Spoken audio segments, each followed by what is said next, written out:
Hello. Then, now, Countdown to the queens. Episode number 500. forever. Looks like hell froze over. Without any more further ado, Together. let's jump straight into the show. Hello, Mike, episode number 38 of the TEW9 Challenge Run. We're here for the first pay-per-view since SummerSlam. We're finally here. It's Bash in Berlin. It's Saturday, the 14th of September, 2024. And we have a host of matches set for you tonight, including the crowning of the new WWE Champion, which will actually kick off the night. Gunther taking on the phenomenal AJ Styles. We also have our main event, which will be, Germany's own Ludwig Kaiser and Giovanni Vinci of Imperium, challenging Path of the Dragon for the World Tag Team Championships, as well as a Women's Championship Fatal 4-Way match. Nova Nibber defending against Bayley, Stephanie Vaquer, and Tiffany Stratton. We also have Bronson Steiner against Cody Rhodes. Intercontinental Championship Triple Threat match, LA Knight and Wes Lee both challenging Jay White, and a whole lot more. So without any more further ado, let's jump straight into the first event since SummerSlam, the first of season 10, I believe. Yeah. We start on the pre-show. 81 rated pre-show tag team match. Actually pretty good for probably one of the best pre-show matches we've ever done. It's the duo of Cora Jade and Roxy Perez teaming up against Bianca Belair and Jakara Jackson of EST. I wanted to put this on the main show, but 9 matches seemed a bit too silly, so 8, and then this is on the pre-show, it's fine. But it is Roxy Perez and Cora Jade to pick up the win here, with Roxy pinning Jakara Jackson with the Pop Rocks in 12:48. 89 for Roxy, 75 for Cora, 51 for Jakara, and an 84 for Bianca Belair. But yeah, she didn't take the pin here, so it's fine. This whole thing was really about Jakara and her, being the quote-unquote weak link. But, Bianca doesn't want you to fuck around and mess around with her friend. But it was Cora and Roxy picked up the win here tonight. So, who knows, maybe they're next in line for a shot at the Women's Tag Team Championship. You'd have to assume so, I guess. Speaking of the Women's Tag Team Championships, we cut to Becky backstage. And she's panicking, because we saw the Bird get her wings clipped on Monday. Somebody attacked her backstage. And she's panicking. She goes, "Bird girl, where are you? Pick up. And she's not picking up the phone. And it seems that she can't make it here tonight. That's when Killer Kelly walks into the locker room and she's like, "Hey, what's going on in here? Did you find Lyra?" She goes, "No. Bird girl, she didn't make it." Kelly goes, "Wow, that sucks. I guess you gotta defend your championships alone tonight. You can't use Lyra." But he goes, "Alone? I don't do anything by myself. Kelly, more to the point, what are you doing here? You're not booked for this show." She goes, "Well, I was just stopping by home, seeing some family. We're just a 1 hour flight away from Berlin. My old stomping grounds. I used to, wrestle in this country. I thought I'd stop by, see how things go tonight." Becky sort of looks at her, she goes, "Kelly, you know what this means, right?" She goes, "What?" She goes, "This is fate. Why else would you be here?" She goes, "Well, like I just said, I thought I'd stop by when it was no shush. Bird girl can't make it tonight. My back's against the wall. My tag team championships are going to be in jeopardy if I don't find a partner. So Kelly, will you team with me tonight and hold the tag rope for Big Time Bex?" Kelly's like, "Well, first of all, no. And second of all, if I was, I have a couple of, things I'd like in return. First of all, I carry Lyra's tag team championship out to the ring with me, and you don't get to use both of them. And 2, I get to wrestle however the hell I want." Becky sort of glares at her. She's like, "Okay, fine, you can have the championship, but you better wear the gear. Okay, I can't be caught dead out there with you tonight. You want to wrestle in front of your old fans? Go ahead." So yeah, it seems Killer Kelly will be subbing in for Lyra Valkyria here tonight in this tag team championship match. opening segment, we get the hype video. We do have Electrical Boy Baby Metal here live performing the intro video because I want to try and make pay-per-views fun, put some big things like fun stuff on there to make them feel better than just normal TV shows. So yeah, we do get our rundown of our match card here tonight. Gunther and AJ Styles, the opening match coming up next for the vacant WWE Championship. And yeah, here's the hype video. Big entrances. The Ring General getting a big, I guess, hometown entrance. Not really, but yes. And AJ Styles here, looking to capture his third WWE Championship. He's been, 6 years since he was a world champion here in WWE. And he's looking to get one back here tonight. To do so, he's got to overcome the Ring General in his home. Well, not his home, again, it's not his home country, but his home field. Oh, by the way, speaking of that, it says it's being held in front of 18,000 people for 400 in Sport Palais. That's my fault. Because what I should have done is set the location to be Berlin. So when I set up the pay-per-view, I clicked, Central Europe, whatever it was, the thing with Berlin on it. I clicked on Berlin, and instead of clicking assign this venue, I accidentally clicked pick best option. So it picked Sport Palais instead of Berlin, which I think is in fucking Antwerp, not Berlin. But it's in Berlin, ignore this. That was just an error on my part. 97, there we go. What a hot opener. And yeah, it is Gunther and AJ Styles, the finals of the WWE Championship Tournament of Champions. And yeah, when I tell you this match, when I first put it in, it went down to the wire really, but it's who I wanted to win here, and that's why I made it the final. I was originally going to have a different final, which I'll talk about probably some point in the future, but when I decided it was going to be Gunther and AJ, I was like, oh, who's going to win this? I really didn't know, and that went down. I think I had it locked in for a while, but then as I was booking the show, and I had sort of an epiphany. I was like, do I want that to be the finish? But I did stick with it in the end. But yes, anyway, this is the final. Goes 26-26, and it's a hard opener to the show, and we do crown our new WWE Champion. And that man is indeed the Ring General here in Berlin. 85 for AJ Styles, 98 for Gunther.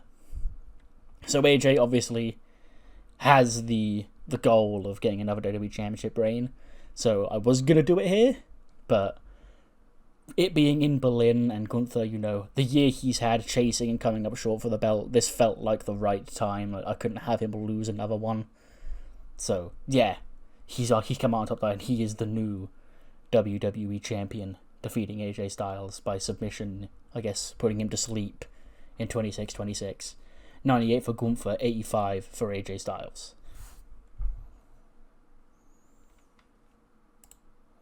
After the match, he celebrates with the belt. Not really, crazy, because he's still Gunther at the end of the day. It'll be weird to see him, getting emotional or doing all that shit. He just puts the belt around his waist, strikes the pose, the pyro goes off. And yeah, he stands tall. The new WWE Champion, the winner of the WWE Championship Tournament of Champions, is the Ring General, Gunther.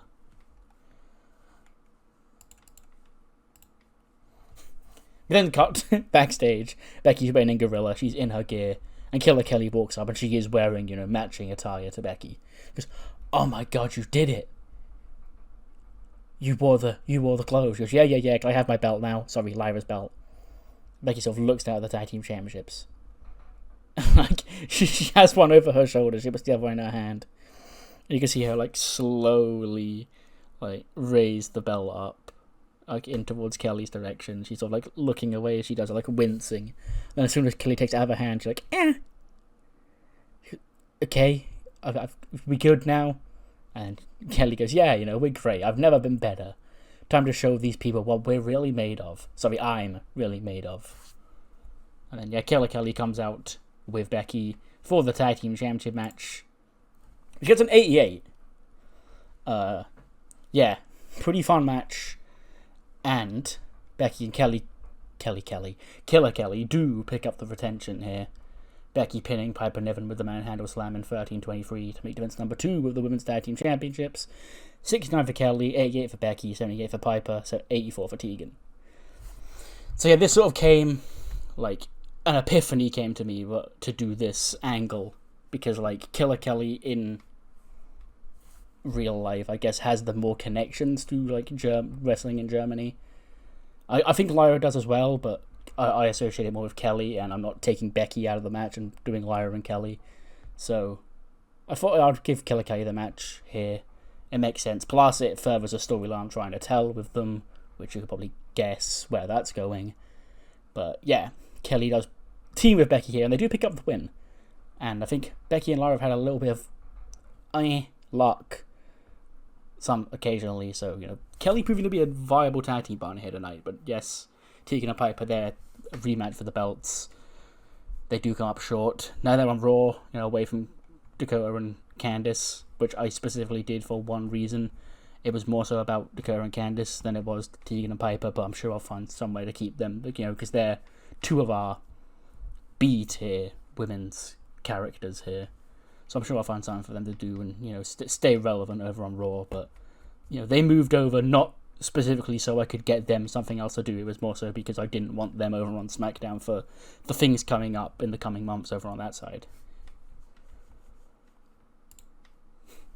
We cut backstage. J-Flo and Chelsea Green approach the Baby Metal locker room after the intro. And Chelsea Green's, of course, in front. Mackie sort of, like, pushes her towards the door. And then Chelsea knocks on the door, and then they do once, and they do come out. And she goes, "Hey, girls, you know, great performance night. You know, I've always been a big fan of this J-pop stuff you do here. I've never had any, you know, issues with it at all. You know, I'm big fan. Anyway, so my friends here, my best friends, were wondering if there was a possibility for a collab in the future between Baby Metal and J-Flo." And they all sort of, like, look at each other confused. And they're like, we don't make those deals. She goes, excuse me. You must not know who you're talking to, okay? I'm Chelsea Green. I'm sort of a big deal around these parts. Okay, and if you want to, I know you're guests here and you've got the fancy guest locker room, but if you want to keep running your mouth like that and you don't want to answer my questions, then she just gets slapped by one of them. Probably Sue, because, you know, she's the leader, I guess. And then they slam the door in Chelsea Green's face. And then she turns around, the rest of J-Flo, they're laughing at her. She goes, "Your heroes are not very friendly." And then she storms off, and J-Flo, I guess, follow Chelsea with more degrading tasks for her to do as their roadie. 89. Nice little triple threat match here. LA Knight, Wes Lee, Jay White. I'm actually surprised it did do as well as it did do for a reason that I'll get to once the match is over. But yeah, you know, we had this story playing out for a while. It was LA Knight and Jay White one-on-one at SummerSlam for the IC title, where Wes Lee accidentally cost LA Knight the shot. And in recent weeks, you know, LA Knight's been sort of, like, prodding Wes Lee, who was adamant it was an accident, but LA Knight doesn't believe him. And now, you know, Wes Lee did fuck over LA Knight recently. It's like, hey, you know, that was on purpose, you bitch. So now we're getting a triple threat match here.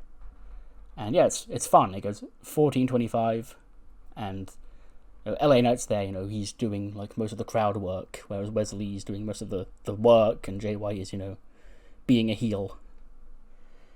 But yeah, you know, towards the end, you know, we do have Jay White's in the ring. He's got LA Knight caught for the Blade Runner, and LA Knight tries to fight it out. He does fight it out. He turns around Jay White. He plants him with the BFT in the middle of the ring. Gets the 1, 2, and then Wes Lee flies in and he stomps on LA Knight's back and breaks out the pin. And then LA Knight, like, he wants to get angry, but he knows that is, like, it's a triple threat match. You know, shit happens. But then him and Wes Lee do go at it. He goes to hit the BFT on Wes Lee, but Wes Lee does the handstand counter. And then he gets up, he gives a big kick to LA Knight in the face. He backs into the corner. He goes to deliver that cardiac kick on Wes Lee.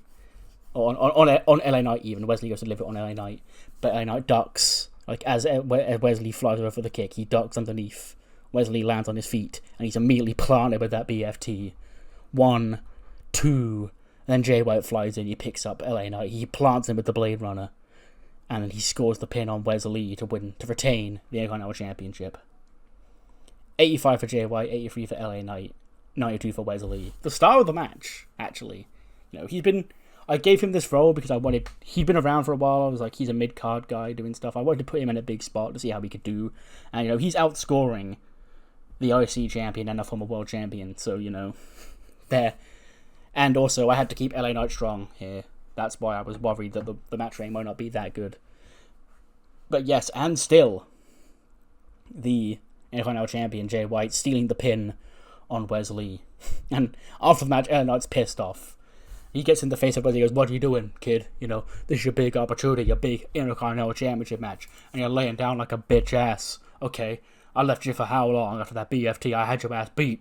You had all the time in the world to recover when I was getting my pin stolen from me. And you lost. It's your big opportunity. You've cost not only yourself, but you cost me a chance to get that Intercontinental Championship." And then, LA Knight goes to leave.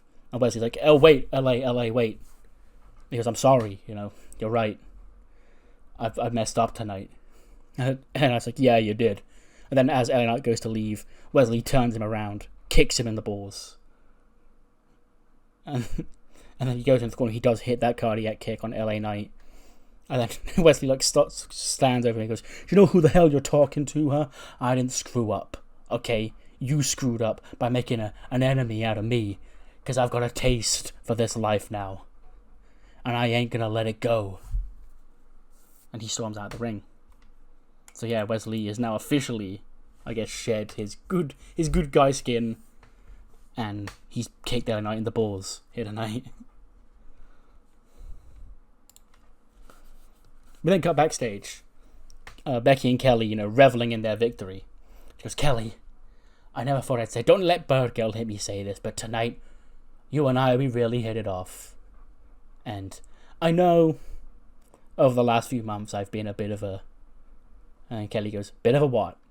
She goes, "Let's say I've not been the nicest to you." And Kelly goes, yeah, you're putting that lightly." He goes, "But tonight, I think you and I, we really hit it off." Okay, so it does pause. He's like, I hate to say it, but we did do all right out there tonight." Becky goes, "Anyway, championship, back to me now." Kelly goes, "Really?" She goes, "Yes, it's mine. Give it to me." Kelly does hand it over. Becky snatches it off her. She goes, "Next time I have to defend my tag team championships, maybe I'll call you up instead of Bird Girl. Who knows what even happened to her anyway." Then she turns around and Cora and Roxy are there. She goes, "Hey, Becky. Nice retention tonight with your partner of the week. I guess it doesn't really matter who's in your corner, does it? Because it's your name on those championships. It's you who's the champions, not Lyra, not Kelly, not anybody. Maybe you might want to, watch your back, because one woman can't carry the tag team championships forever. You never know when the next challengers may emerge." And then they walk off. And Becky just turns around and goes, "Looks like we've got new problems, Bird Girl." And she walks off. And then Kelly goes, "I'm Kelly." And she follows Becky. 68, yeah. I wasn't expecting this to do too well because, there's no psychology in this match. It's two, relatively newcomers. And, 9 minutes and 2 seconds. It is Jade Cargill who picks up the win. She pins Tatum Paxley with the Jaded in 9 minutes and 2. 73 for Jade, 66 for Tatum. Just a nice little mid-card match. I wanted, this wasn't going to be Jade and Rhea, but Rhea got hurt. So I guess Tatum gets the pay-per-view match.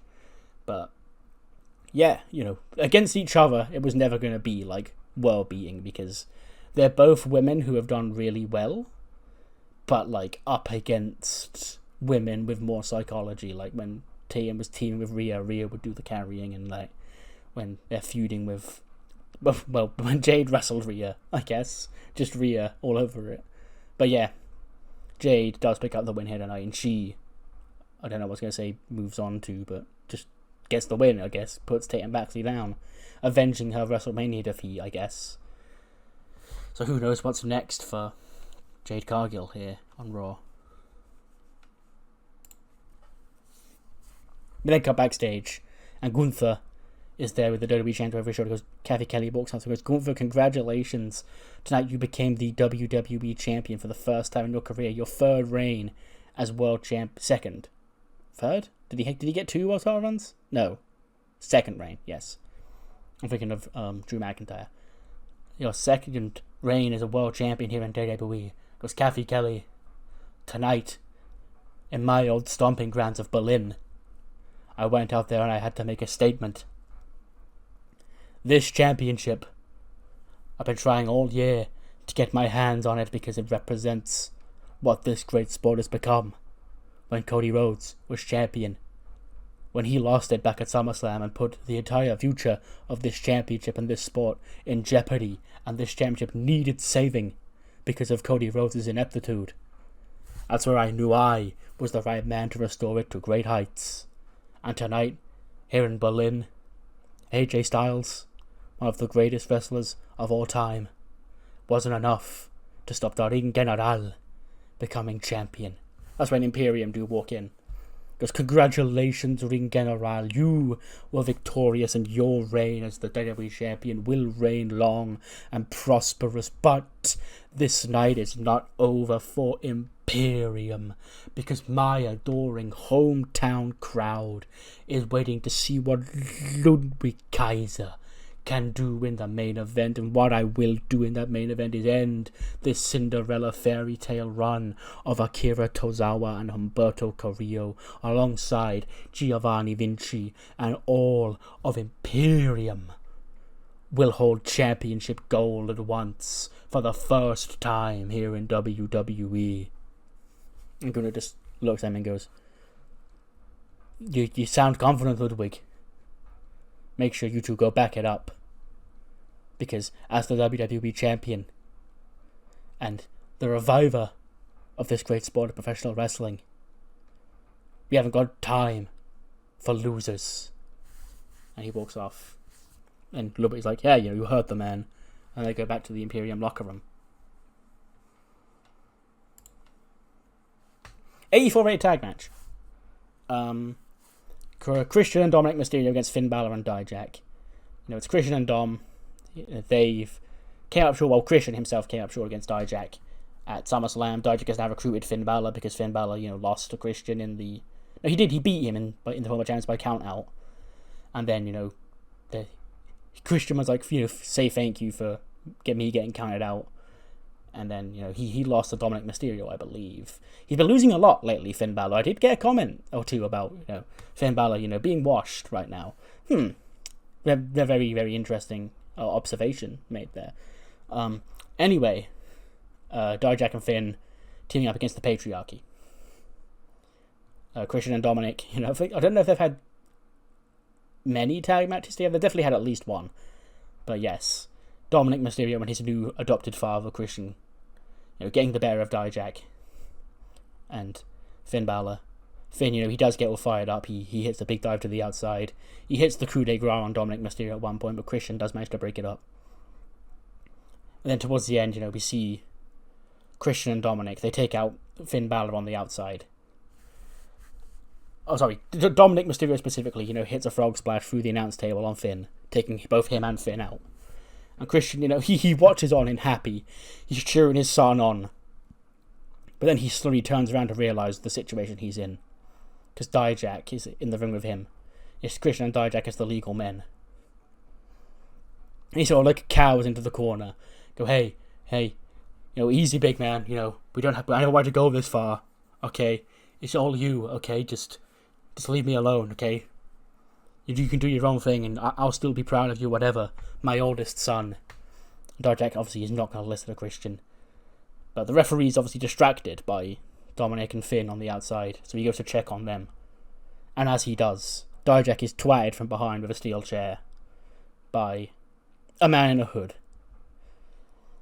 And Christian, his expression goes from panic to joy as it seems his new son, whoever it is, has arrived.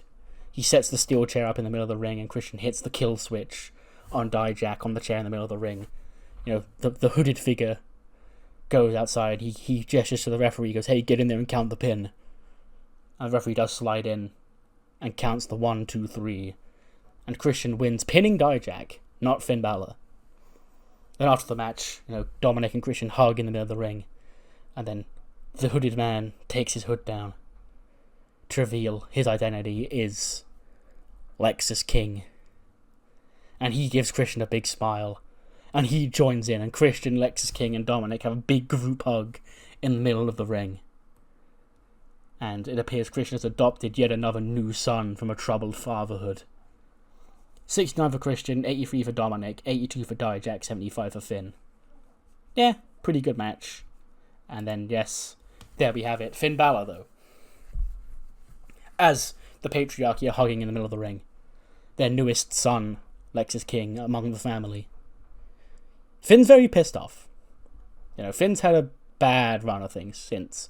Basically, if you remember, when AJ Styles did the big retirement speech, he called Finn Balor washed and kicked him to the curb. Since then, I think he's won one match. It was by count out against Christian. At least every other big match he's had. He might have won a Raw match or two. But every relevant match he's had since then, he's come up short in. And he's very frustrated by this. You can see Finn, just throwing chairs around at ringside, storming to the back. Because he actually did lose again tonight, but it wasn't his fault. Because he didn't take the pin, Dijak did.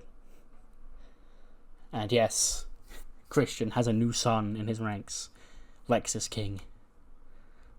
And we found a new... I was saying this when I first conceived of this group, because this group was very, very funny when I first thought of it in my head, and I thought, that's perfect. And I swear, I was like, they're going to be, to me, on Raw for the next few months, heading into the new year, what, the Judgment Day were in real life, where, they're just all over the show. We get big multi-mans with the pay, because, how is this not the funniest, most based group you've ever seen in your life? Christian and his two troubled sons. Maybe he'll adopt some more children, maybe a daughter. I can't think of any women with a father problem. And if I can, they're in the Royal Dynasty. So, yeah.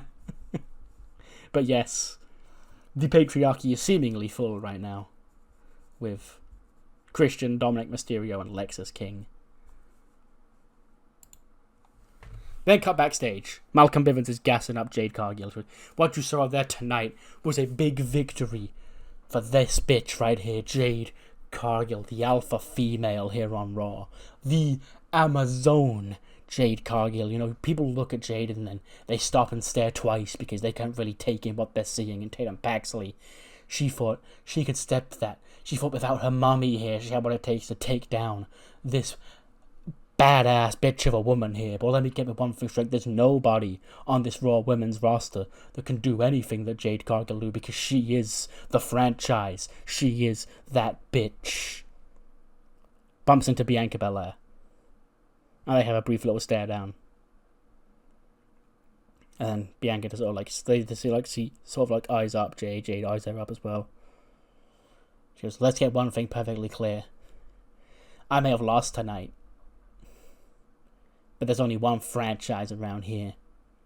And it ain't this bitch. It's the EST. So, if you want to keep calling yourself the franchise and running your mouth around here, we're going to have a problem. And we don't want a problem now, do we? And then Bianca walks off. And Jade sort of just watches Bianca walk away. And then, yeah, tense exchange backstage. Hype video. Cody Rhodes, Bronson Steiner. The Raw after SummerSlam, not after SummerSlam. Cody Rhodes lost the belt. And, he got this heartfelt promo about how he felt he let the company down because of what happened after the match with the championship. When Bronson Steiner appeared out of nowhere and just speared the fuck out of him about 8 times. And, yeah, Bronson Steiner, he's looking to pick on the biggest dog in the yard. He couldn't be a part of the WWE Championship tournament, so he picked on Cody. Which actually ended up costing Cody his spot in there because he was weak in today's match for Gunther. But yes, it all comes to a head right here, right now. Bronson Steiner, Cody Rhodes, one-on-one for the first time ever. Big Cody entrance. Whoa, Germany goes, whoa. And then, he gets onto the top rope. He goes to deliver the second whoa. But before he can, Bronson Steiner runs up to him and shoves him off the top to the outside before the match can get started. And, Bronson Steiner goes to the outside. He starts pummeling Cody on the barricades outside. Delivers a spear through the barricade on Cody Rhodes as well. And, this is all before the match starts. And he gets into the come on, Golden Boy, come on. And Cody does get to his feet.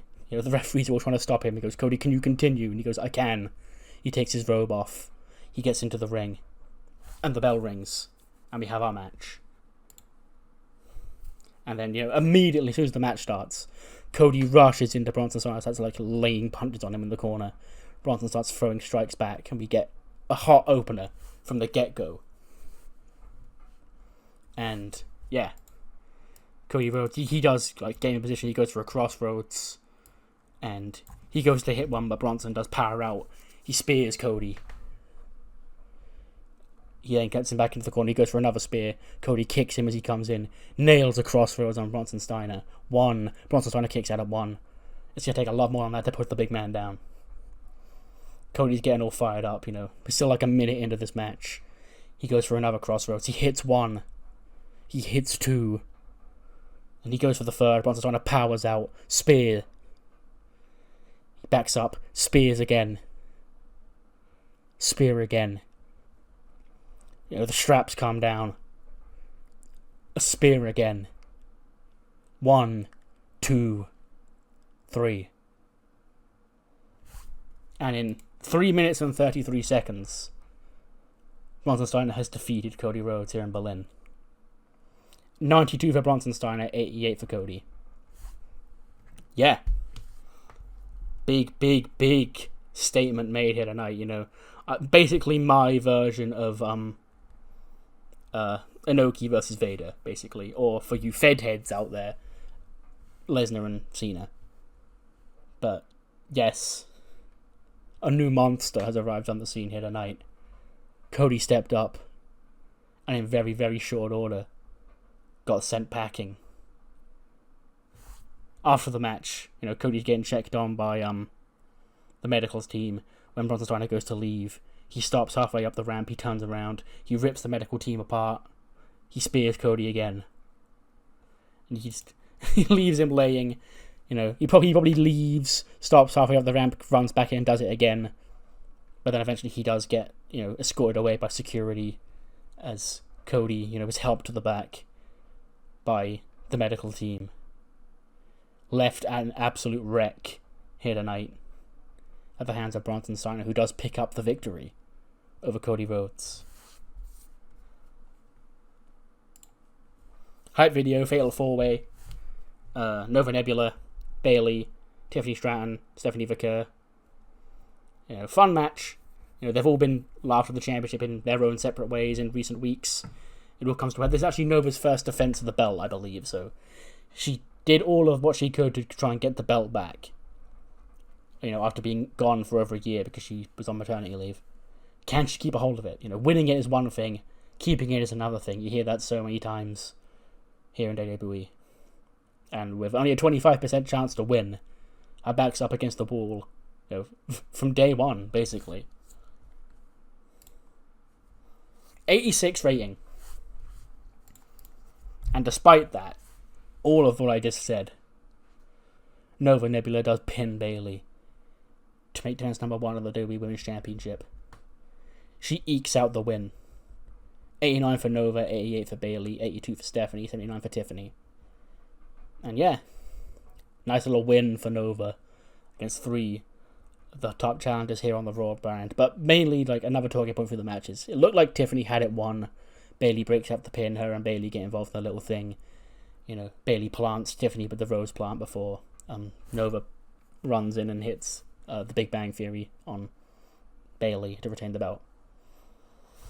So yeah, Nova Nebula, despite the odds being against her, she does walk out of tonight, still WWE Women's Champion. We then got our main event. We have one German, so it felt right that he main evented. The reason for this main eventing, it may look a bit weird considering we had Gunther and AJ Styles on the show.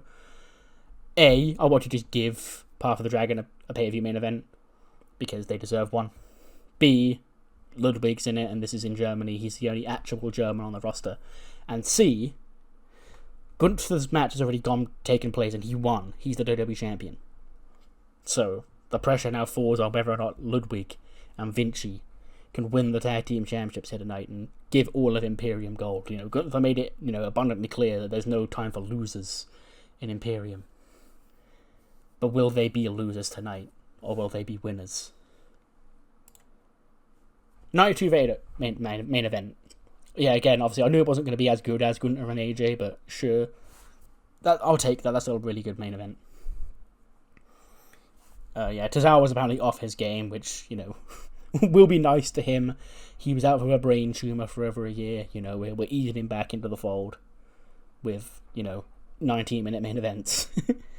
But, Ludwig, the thingy here is, the dynamic here is really weird, because I didn't mention it at all in the build or on the show so far, but, Gunther and AJ was fine because AJ has been portrayed as a heel recently, so despite it being heel versus heel, the crowd was obviously cheer for Gunther. Whereas this is the most beloved tag team in the company, one man who's just come back from being out of action for over a year for a brain tumour. And on the other side, you've got a German. So the crowd is going to be rather weird. But also, Vinci would be getting most of the heat in this match. He'd get all the spots where it's like when Tozawa's going to make a hot tag, Humberto gets yanked off the apron, that would be by Vinci. All the spots designed to get heat would be by Vinci. So, it's fine. And then, in the end, it is Humberto Carrillo pinning Giovanni Vinci with a moonsault in 1859 to make defense number 2 of the World Tag Team Championship. 93 for both Ludwig and Giovanni, 82 for Humberto, and a 75 for Tozawa. And that main event sees Path of the Dragon retain the World Tag Team Championships, and still, Ludwig, he's looking on furious. In his home country, he main evented the pay-per-view, and he lost. And it wasn't his fault, it was Vinci's fault. And after the match, Gunther does come out to the ring. WWE Championship over his shoulder, Vinci gets to his feet. He's looking sorry, Ludwig's looking at him in disgust, Gunther's looking at him in absolute disgust. And then Vinci's looks at her and goes, I'm sorry, I let you both down tonight. Gunther goes, let us down. Giovanni, this was supposed to be Imperium's night. And it's not. Do you know whose fault that is? He goes, mine. Indeed. So now, I guess you have to call this tough love. And then he chops the fuck out of Giovanni Vinci. Vinci, sells it like death. He falls to the ground. Imagine the fall exactly. It's like Gunther chops him. And he, grabs his chest. And he falls down to his knees and then onto his front. And then he, Ludwig, pick him up. Ludwig picks up Vinci. Gunther chops him again. Chops him again. Chops him again. Vinci just has to sit there and take them. Then after all the chops are done, Gunther, pulls him to his feet. And he goes, go to the back. And then Vinci does sadly walk to the back. And then Gunther and Ludwig follow him out. And, yeah. And then we cut from that to, we get the highlight package at the end of the show. What a night. But then once the video package ends, we cut backstage and Cody Rhodes is being helped into an ambulance. When Bronson Steiner flies in out of nowhere, spears Cody Rhodes yet again. Probably spears a medical man, because Cody's on a stretcher at this point. And then Bronson Steiner starts attacking Cody while he's on the stretcher. Bobby Roode's here, he's screaming, going, hey, get off, you're ruining this night for Monday Night Raw. And then Bronson Steiner turns around, he shoves Bobby Roode to the floor. He grabs Cody's stretcher. And then the spot, I think Braun and Roman did this. There was a spot where Roman was on a stretcher, and then Braun came in, beat him up, and then pushed the stretcher off a big drop backstage, into the parking lot. That same spot, he's gonna do that. He's gonna launch Cody's stretcher off, some high place to the floor. We just hear the stretcher fall on the floor off screen. And then, we get that eerie look of Bronson Steiner, looking down, just laughing to himself. And he just turns around to Bob, he goes, great show tonight, Bob. I guess in the end, I was Cody's American Nightmare. He just sort of walks off, and while he, panics, he rushes down to go and check on Cody. All the medical people rush down to check on Cody. And that's how we go off the air. A very ominous way to end the show. Should get to 93, though. No, we take that. Obviously, would have done better if Gunther and AJ main evented, but they didn't, because I wanted to do the Imperium angle to close the night. But yes. The main story of the show, though, was, I guess, the destruction of Cody Rhodes by the hands of Bronson Steiner. And we've got a new WWE champion. The rest of the championships, I think, were all retained. And we have a lot of shit to pick up with on Monday as we head towards... I think Raw's off pay-per-view until the Auckland Assault pay-per-view at the end of October, which is 6 weeks away. So, yeah, there'll be a big TV special from Raw. I think either on the first week of October or the last week of September, one or the other. I think October the 7th is the date. Actually, yes. No, it might be September 30th. I'm not sure. One of those two dates. There'll be a TV special Raw. But, yeah, what matters more is like you thought of the show. Do let me know in the comments below. And I'll see you on the other side now for this media scrum, I guess. We start with a very interesting question here. Somebody has asked, "It's an open secret that your boss Triple H has been very critical of your recent performance as head booker. Are you beginning to prepare for life after WWE?" No, is the answer to that, because I'll tell you what, I'm putting in special cheat codes so that I can break all his rules and not be punished at all for it, so it doesn't matter. He won't fire me because he knows I'm the best booker around. Your absolute confidence in yourself has enhanced your booking reputation. They loved my confidence. Fuck yeah. Your confident response caused Triple H to rethink. Okay, well, me typing in the job review cheat would have done that anyway, but thanks, I guess. You recently made a new signing, Hikuleo. What plans do you have for him? Well, I guess you'll have to wait and see, buddy, but I'm sure it doesn't take a genius to work out what. Things have been going very well for WWE in the US market recently. You've been dominating all your competitors. Do you feel like you can continue to find success? Yes. We're just getting started. So it's supposed to be dominate. Yeah, we're just getting started, sure. We saw Dirty Dominic Mysterio have an off night tonight. Is inconsistency going to hold him back? Everyone has off nights, give him a break. Gunther won the WWE title tonight, show should be a kind of a long reign. I mean, he deserves the opportunity to get the run, is all I'll say. So everyone agrees that Bash in Berlin 2024 has been a successful show. What are your thoughts now that it's over? I'm delighted, to be fair. Media scrum has ended. Okay, cool. So, a couple of interesting notes there. I guess, I was going to do a thing where, I edit, out spoilers for signings, but, in real life, signings leak, and people get asked about them, so... Yeah, there's actually a funny story with that I do want to get to when he does debut, though. Anyway, I'll see you next time for Raw with the fallout of Bash in Berlin. See you then.